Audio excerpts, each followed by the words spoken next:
Rusia pada Senin 22 Desember 2025 menyatakan dukungan penuh kepada Venezuela dalam konfliknya melawan Amerika Serikat. Pernyataan dukungan ini muncul usai AS melakukan blokade terhadap kapal-kapal tanker minyak Venezuela di wilayah Laut Karibia. Melalui sambungan telepon, Menteri Luar Negeri kedua negara menyalahkan tindakan AS tersebut. Mereka bersama-sama mengecam aksi AS yang menyerang kapal-kapal Venezuela dengan alasan tuduhan perdagangan narkoba. Menlu Venezuela, Ivan Gil menyebut AS telah melanggar hukum internasional dengan melakukan serangan ilegal dan pembunuhan di laut. Menlu Rusia Sergei Lavrov juga mengaku khawatir tindakan AS di Karibia bisa berdampak buruk bagi keamanan wilayah tersebut dan mengganggu lalu lintas kapal internasional.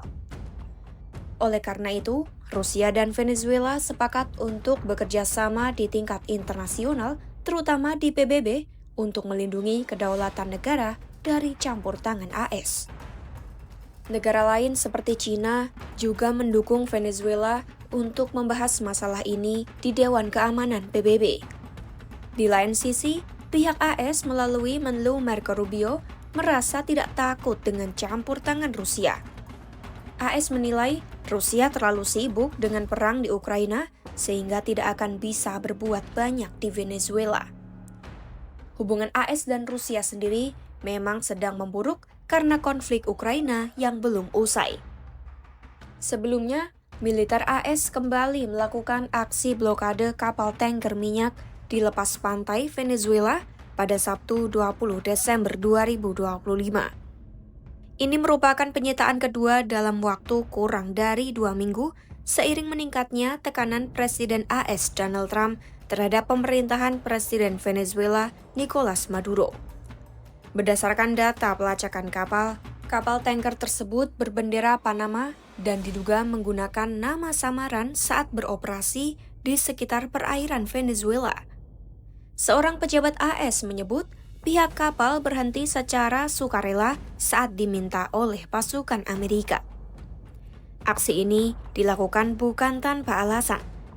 Menurut Trump, selain karena perselisihan investasi minyak, kapal itu diblokir karena Maduro diduga menggunakan uang hasil minyak untuk membiayai kejahatan seperti narkoba, pembunuhan, perdagangan manusia, dan penculikan.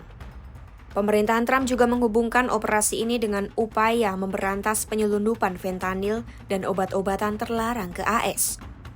Trump pun menginginkan kembali kekuasaan atas sektor minyak Venezuela yang dahulu diambil alih oleh negara tersebut. Sejak September 2025, pasukan AS diketahui telah menyerang kapal-kapal yang mereka tuduh membawa narkoba meskipun tanpa bukti yang jelas.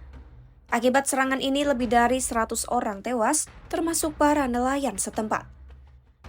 Aksi tegas AS ini pun membuat beberapa kapal tanker yang masuk dalam daftar sanksi dilaporkan mulai mengubah rute mereka untuk menghindari pertemuan dengan pasukan militer Amerika di Laut Lepas. Sementara itu, pemerintah Venezuela merasa AS sedang berusaha menggulingkan pemerintahan mereka dan menuding AS melakukan tindakan bajak laut internasional. Maduro pun mengirim surat kepada anggota PBB dan peringatan bahwa blokade AS ini tidak hanya merugikan Venezuela, tetapi juga akan mengganggu pasokan energi dan minyak dunia secara global.